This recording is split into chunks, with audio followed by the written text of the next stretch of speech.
Channeling a vintage vibe. Did someone say machine gun belts?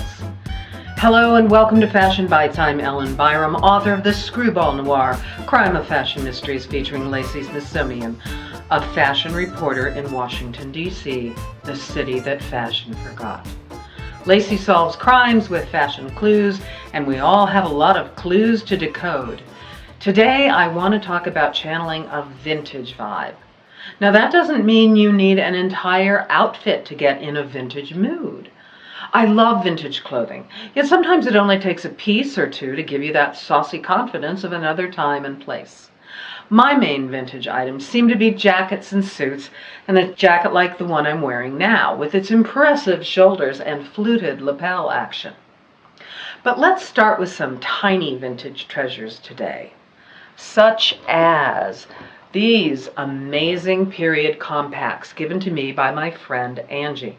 They came from her mother-in-law, Opal Pearl. Let me tell you a little bit about Opal Pearl.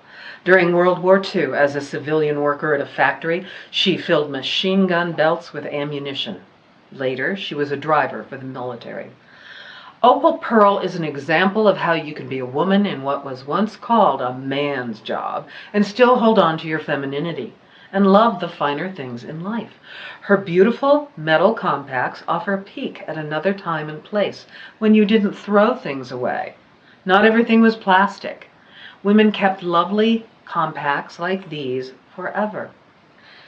Now, I won't open this compact for you because it's still full of powder, possibly from the 1940s or 1950s, and trust me, it would make a mess. I opened it once and, wow, I got powder everywhere. So what would a forensic investigator think of this piece? Could it be dated and the powder color identified? Not to mention the question of DNA. Where did it come from? A high-end department store or someplace else? Was it a gift? I suspect a major fashion clue. The other compact has a marvelous Art Deco styling to it. These compacts aren't merely vintage, they make a tiny time capsule.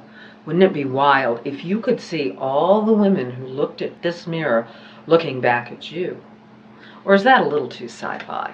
Right, I don't write science fiction. I'll stick to mystery. Just packing along a little compact in your purse today could give you a feel for the past and the strength that went into filling machine gun belts or tackling some other dangerous job. Now here is another treasure courtesy of Angie, a box of amazing never-worn nylons. I found an ad for this very box of stockings that promises these hose flatter your ankles.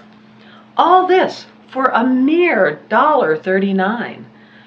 Two of the pairs are regular nylons like these with seams in the back, but I have never seen an authentic pair of vintage hose with saucy rhinestones at the ankles. But here you go, an extra special pair. Of course, nylons present their own challenges, the first being garters, and I'm sure my heels are too rough to try them on without snagging them. Today, women aren't even wearing pantyhose. We live in such non-glamorous, yet interesting times. Other small vintage items that I love are pins. Some women have made pins a language of their own. Women such as Madeleine Albright, former Secretary of State, who wrote a book about her pins called Read My Pins, Stories from a Diplomat's Jewel Box. I saw an exhibit of her pins at the Denver Art Museum a few years ago. She used her pins to express opinions, and before long, all the men she dealt with were paying attention to their subtle messages. What is she wearing today? Everyone wanted to know. I'm pretty sure those men became experts in decoding her jewelry. Albright isn't the only one to message with her jewelry. Jill Winebanks, an MSNBC contributor and attorney, has a vast collection of pins that she wears, and they always contain editorial content. The next time you see a pin, ask what it might be saying. Here are a few examples of my own vintage pins. This beautiful amber-colored Art Deco pin may be my favorite. It is a signed piece by Kramer of New York. I didn't realize that jewelry could be signed, but now I do, and so do you. This gorgeous Art Deco brooch full of rhinestones, most likely dates from the 1920s and perks up many an outfit. And I love this 1940s hat pin. It's adorable. This is a gift from another friend who got it from her aunt, and it certainly says, "You're a straight arrow." Finally, isn't this rhinestone telephone fabulous? Yes, it's a telephone for those of you who've never seen one that looks like this. It belonged to Bob's Aunt Margaret, who worked as an operator for the Mountain Bell Telephone Company for over 40 years. When you find a vintage treasure, you might wonder who the women were who owned these pins before you, these compacts, these nylons. Were they saying anything special? Were they unusual gifts? Even the smallest things can have meaning, and the smallest things can help you channel that vintage vibe you might be going for.